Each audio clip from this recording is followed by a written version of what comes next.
محمد صفدر شاکر صاحب کا 599 محمد صفدر شاکر صاحب.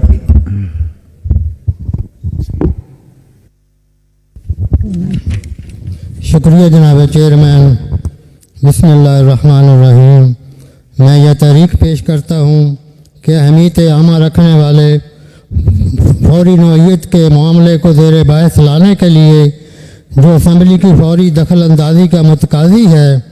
معاملہ یہ ہے کہ PP 104 مامو کانجن ضلع فیصل آباد مورخہ 30 اگست 2020-21 کو محمد ارشد نامی شہری بینک سے 4.5 لاکھ روپیہ لے کر جب مین سڑک پر آیا تو ڈاکوؤں نے اس کا پیچھا کیا.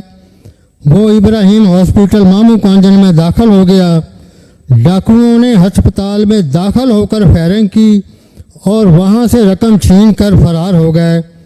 31 اگست کو 2021 کو طارق کالونی مامو کانجن وابڈا کے ایک ریٹائر ملازم محمد جوید کے گھر سے ڈکیتی ہوئی جس میں 4 لاکھ اور 6 تولہ سونا لے کر فرار ہو گئے. اس طرح کی وارداتیں اور راہزنی کے واقعات معمول بن چکے ہیں جس کی وجہ سے عوام عدم تحفظ کا شکار ہیں. لہذا اس مسئلے پر 0 آور کے تحت بولنے کی اجازت دی جائے. جناب چیئرمین جی آپ نے بات کرنی ہے؟ جی کریں. میری یہ گزارش ہے کہ میرا جو حلقہ اس وقت ڈاکوؤں کی اماج کا بنا ہوا ہے. آپ یقین جانیں کہ ہر روز ڈکیتی رازداری چوری کی وارداتیں معمول بن چکی ہیں. میں صرف لا منسٹر صاحب سے یہ 2 گزارشیں کرنا چاہتا ہوں کہ ایک تو وہ جو ہمارے ضلع کے افسران ہیں ان کو ذرا سختی سے کہیں کہ خدا را کہ وہ اس مسئلے پہ سخت نوٹس لیں اور جو کوئی ملزم اگر پکڑا بھی گیا ہے تو اس کو کم از کم قرار واقعہ سزا ملنی چاہیے.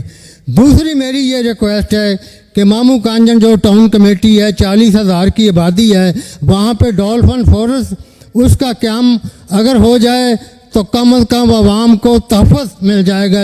یہ میری 2 ریکویسٹیں ہیں. امید ہے کہ لا منسٹر صاحب اس پہ خصوصی شفقت فرمائیں گے. جی لا منسٹر صاحب.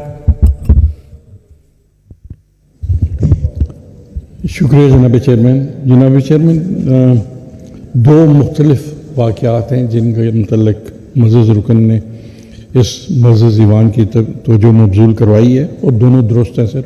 اور دونوں مقدمات میں جو ہے وہ پرچے درج کر لیے گئے ہیں. لیکن افسوسناک بات یہ ہے کہ دونوں مقدمات میں جو پرچے درج کیے گئے ہیں وہ نامعلوم افراد کے متعلق ہیں اور کسی خاص شخص کی نشاندہی نہیں کی گئی.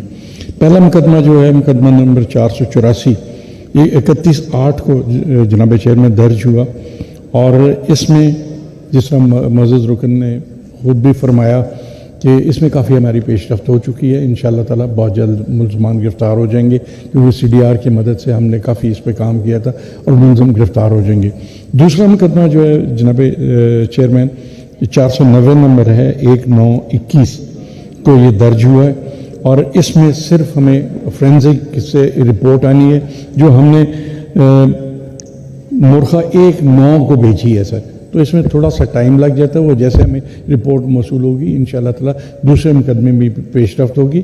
میں معزز رکن کو یقین دلاتا ہوں کہ انشاءاللہ تعالیٰ ان دونوں مقدموں کو تفتیش مکمل کر کے یکسو کر کے عدالت میں چلان پیش کیا جائے گا.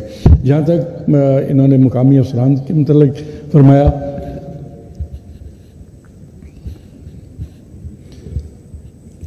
جناب چیئرمین میں ذاتی طور پر معزز رکن سے یہ عرض کروں گا کہ آج ہی انشاءاللہ تعالیٰ DPO کنسرن جو ہے میں اس کو کہوں گا وہ ان سے خود رابطہ بھی کریں گے اور انشور بھی کریں گے کہ اس علاقے میں چوری کی وارداتیں جو ہیں وہ کیوں ہو رہی ہیں.